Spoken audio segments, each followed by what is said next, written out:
Welcome to M R topper academy. मैं मनोज रुएला आपका इस वीडियो में स्वागत करता हूं। आज बच्चों फिर हम कॉन्सेप्ट पढ़ाएंगे अनुपात समानुपात का। तो बच्चों जो कॉन्सेप्ट जो लास्ट वीडियो थी उसमें बताया था तो आगे चलेंगे और ये पाएंगे आप प्रत्येक कॉन्सेप्ट को अच्छी तरह से पढ़ना, जिससे कि आने वाले जो क्वेश्चंस है अनुपात समानुपात के उनमें हेल्प होगी आप लोगों की और किसी क्वेश्चन को तेजी से कर पाएंगे आप। ठीक है, तो आप चलते हैं। सबसे पहले जो है तो कॉन्सेप्ट एक है, जब ए व बी एक ही तरह के हो। तो इसका इसका मतलब क्या है एक ही तरह के होने से? इसका जैसे ए और बी, ठीक है, जैसे अगर मान लो ये गाय हैं तो ये भी गायें हो। जैसे ए और बी का जो रेशो है, मान लो 4-5, 4 गायें और 5 गायें, तभी ये रेशो कहलाता है। इसका मतलब ए अनुपात बी तभी रेशो कहलाएगा। मान लो आप कहते हैं कि ए और बी का रेशो है 4 और 5, ये तो लड़के हैं और ये लड़कियां हैं, ठीक है। ये ये ये 4 लड़के हैं, ये 4 लड़कियां हैं, तो ये अनुपात समानुपात ज्ञात नहीं कर सकते। अगर ए में 4 लड़के और बी में 5 लड़के होते तो अनुपात समानुपात ज्ञात कर सकते थे। तो मतलब ये अनुपात नहीं है, ये अनुपात नहीं है। मान लो अगर ए रेशो बी, जैसे ये 4 होता, ये 5 होता और के भी मान लेते तो ये रेशो था। तो एक तरह से कहने का मतलब है यहाँ भी लड़के, यहाँ भी लड़के होने चाहिए थे, ना कि लड़कियां। इसी प्रकार जैसे यहाँ 4, ए जो है वो 4 गायें हैं, बी 5 गायें हैं, तो यहाँ रेशो होगा। इसका मतलब ये रेशो सही है, ठीक है। तो इस टाइप से समझ रहे हैं आप इस चीज को, इस टाइप को आप जोड़ सकते हैं। देखिए बच्चों, अगर हमने ऐसे क्वेश्चन में क्या क्या, बॉयज तो 10 हैं और गर्ल्स 25 है, तो इनका रेशो बता सकते हैं।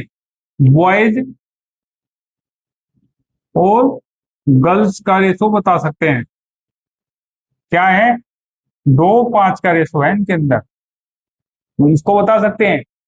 लेकिन अगर कोई रेशो ए और बी होता और यहाँ कोई चीज मान लो ये 4 होता, ये 5 होता, ये एक्स मान लेते, ये वाई मान लेते, ठीक है, दो अलग अलग चीज हो गई। अगर दो सेम चीज होती तो रेशो निकल पाता, वरना रेशो नहीं निकलता है, ठीक है। तो इसका रेशो ज्ञात नहीं कर सकते, इसका रेशो ज्ञात नहीं कर सकते। समझ रहे हैं? क्लियर है ये चीजें? आगे चलते हैं, ठीक है। अब विपरीत अनुपात के बारे में पता करते हैं। इनवर्स रेशो मतलब रेसी रेसिप्रोकल। अब क्या है विपरीत अनुपात? क्या है?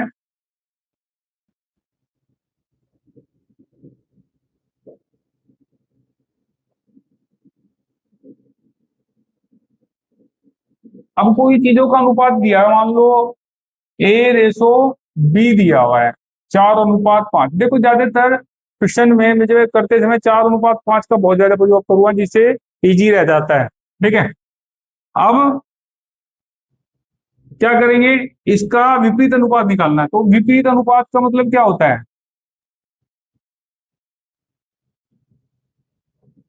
भाई, तो कितना, कैसे निकलेगा ये चीज? इसका मतलब इसको उल्टा करें 1/4, इसको उल्टा करें, तो क्या करना है, इसको सही सही फिल्टर करें। कैसे करेंगे? इनका जो एलसीएम क्या निकला, इनका एलसीएम निकला 20, 4 व 5 का एलसीएम क्या निकला 20।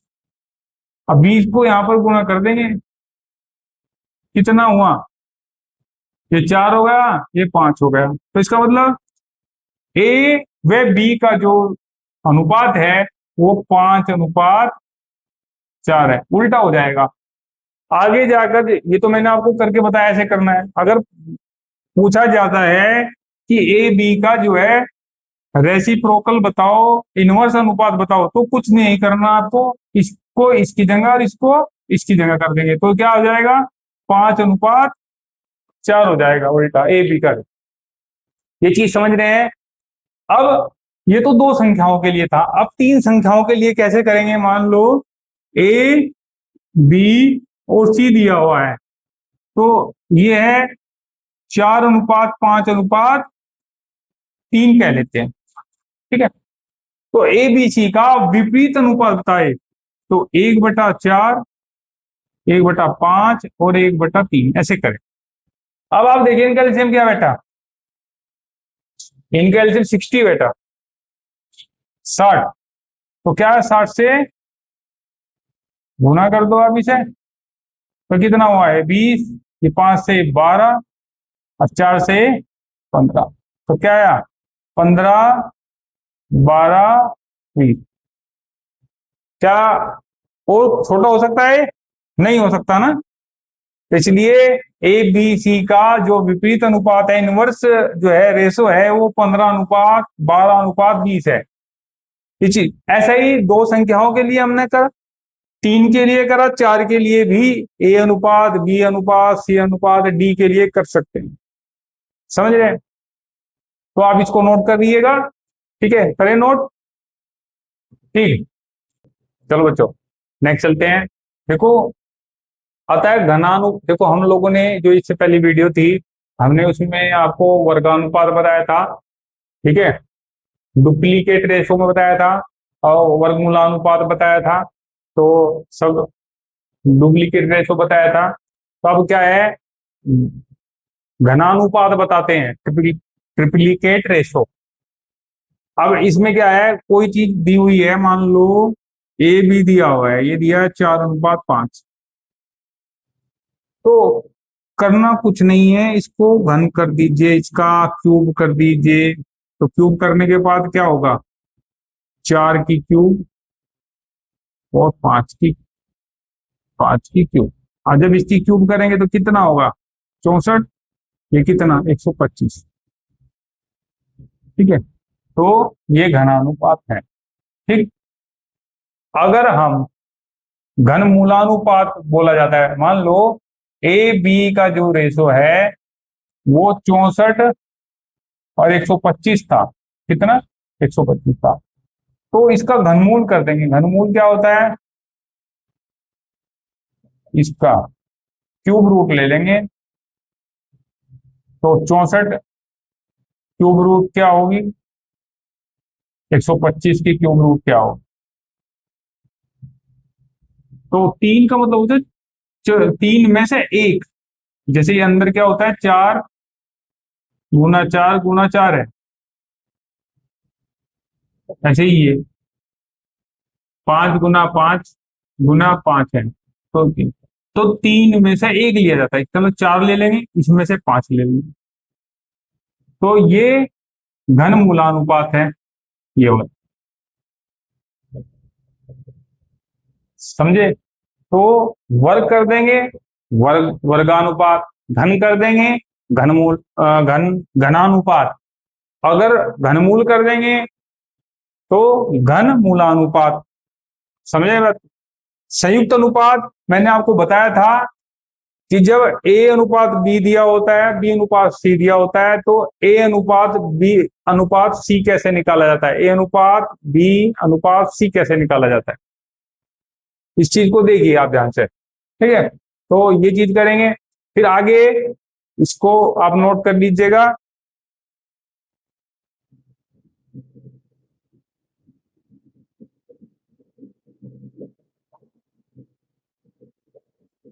जैसे ए रेसो बी कितना दिया हुआ है 4:5, बी रेसो सी बराबर दिया हुआ था 3:2। तो पूछा जा रहा है A plus B 2 ratio B plus C 2, तो इनका रेसो बताओ क्या है। तो सबसे पहले तो इसका संयुक्त अनुपात निकालते हैं। कैसे? ए अनुपात बी अनुपात सी। तो ए बी क्या है? 4, बी क्या है? 5, ये वाला बी क्या है? 3, ये क्या है? 2। ठीक है, इसकी गुना कहाँ करेंगे? 4 तिया 12, इसकी गुना कहाँ करेंगे? 5 तिया 15, इसकी गुना कहाँ करेंगे? 10। क्या ये कट रहा है? नहीं कट रहा। तो अब ए तो ये रहा, बी ये रहा और सी ये रहा। अब क्या करेंगे? ए और बी मतलब कितना होगा? 27 जोड़ देंगे अनुपात। बी सी क्या रहा? 15 और 10 25, क्योंकि बी और सी जोड़ने के लिए बोला है 25। अब क्या होगा? 27 2 और भाग 25 2, तो 2 से 2 कट जाएगा। तो कितना आ जाएगा? 27/25। आज समझ रहे होंगे, अगर अंश है और इसके नीचे हर है, आखिर भाग हो रहा है, अंश है और फिर हर है, अंश 1 अंश 2 हर 1 हर 2। तो हर से हर काटा जा सकता है, अंश से अंश कट जाएगा। ठीक है, तो इसी प्रकार हमने क्या किया? कट कर दिया। 27/25 इसका आंसर है। इस प्रकार बहुत सारे क्वेश्चन आप लोगों से डील किए जाएंगे। ठीक है, एक क्वेश्चन ये रहा। अब चलते हैं आगे।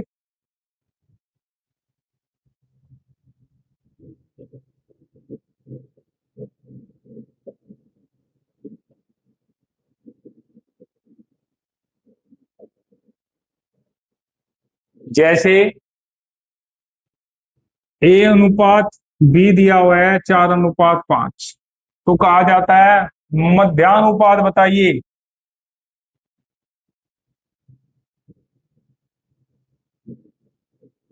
तो मध्यानुपात होता है √AB। इसका मतलब ए क्या रहा? 4, बी क्या रहा? 5। तो क्या करेंगे? तो 2 निकाल लेंगे, यही तो रहा मध्यानुपात। ये चीज देख लेंगे। ठीक है, इसके साथ बहुत सारे क्वेश्चन के साथ कर सकते हैं हम लोग। मान लो एक और ले लेता हूं, ये 4 रहा और ये 16 मान लेते हैं, चलो। तो अंडर रूट, ये 4 हो गया, ये 16 हो गया, 16 चौका 64, इसमें कितना आ गया? 8 आ गया।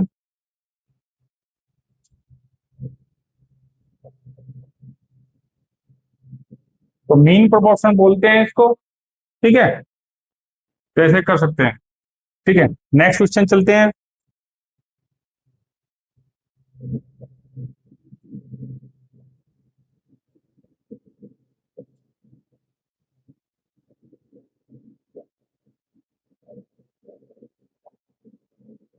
देखिए,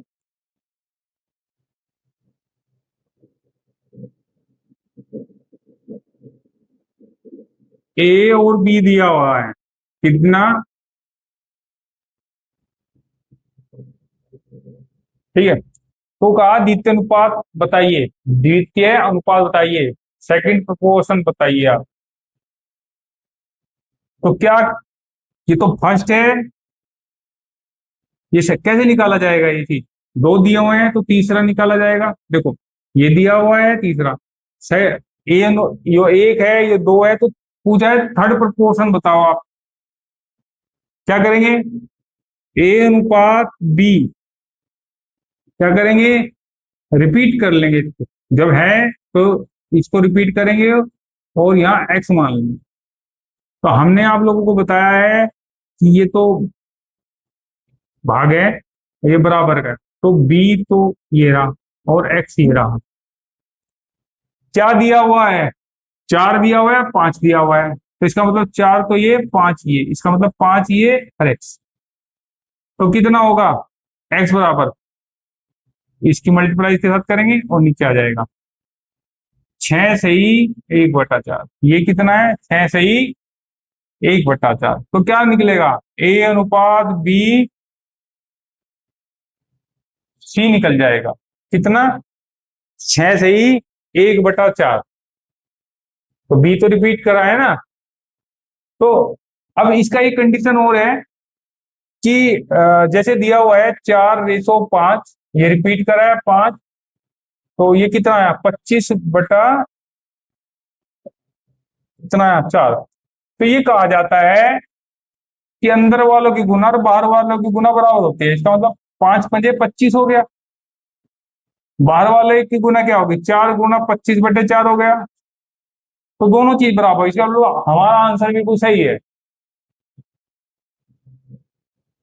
हमारा आंसर बिल्कुल सही है।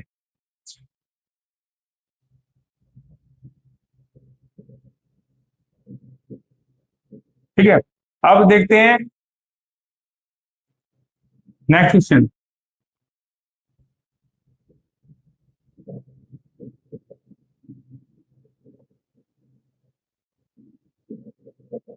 अब जैसे जैसे ए बी दिया हुआ है तो तृतीयानुपात निकाला, और ए बी सी दिया हुआ है तो चतुर्थानुपात। मान लो ए अनुपात बी सी, तो क्या दिया है 6 दिया है मान लो।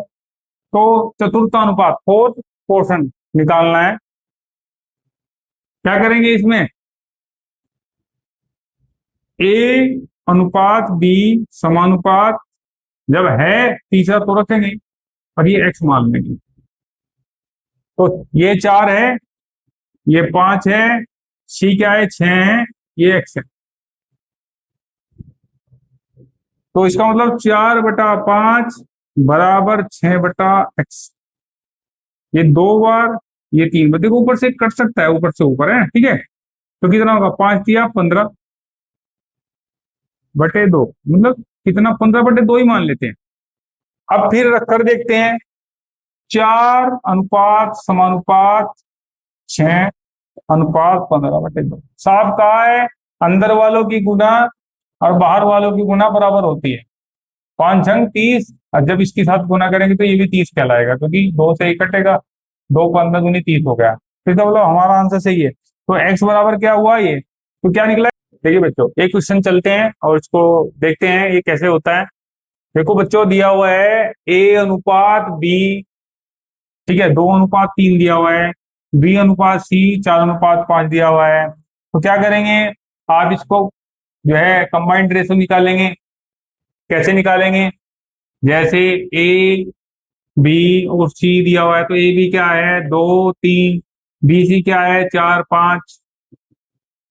तो इसके स्थान पर खाली वाले पर क्या आएगा, 3 आएगा, इसके स्थान पर क्या आएगा 4 आएगा। तो इसकी गुना करेंगे कितना आ जाएगा 8, इनकी गुना करेंगे तो क्या आएगा 12, इनकी गुना क्या आएंगे 15। तो हम लोगों का क्या है, ए बराबर तो 8 है, बी बराबर 12, और ये कितना है 15, सी बराबर। तो इन्होंने रेशो पूछा है, तो ए बराबर क्या, मतलब 8 का स्क्वायर, और बी बराबर क्या है 12 का स्क्वायर, और बी सी बराबर क्या है, बी क्या है और सी क्या है। देखो बी तो ये रहा, सी ये रहा, इसका मतलब 12×15। ठीक है, अब ये कितना हुआ 64, ये कितना हुआ 144, देखो ये बच्चे ये कितना हुआ, ये 180 हुआ। अब आप इसको कट करिए, कितने से, 4 से करिए आप, 16×4 = 64, और 4 से करूंगा तो कितना होगा 4×3 = 12, और ये कितनी बार में 4×3 = 12, 2, और 4×6 = 24, 36 बार कटेगा ये। और 4 से कितनी बार कटेगा, 4 से ये 45 बार कटेगा। अब आप देखिए कट रहा है क्या, और आगे नहीं कट रहा है ना, 2 से 3 से ये कट रहे हैं, तो ये नहीं कटेगा। ठीक है, तो अब क्या होगा, ये रेशो आ गया।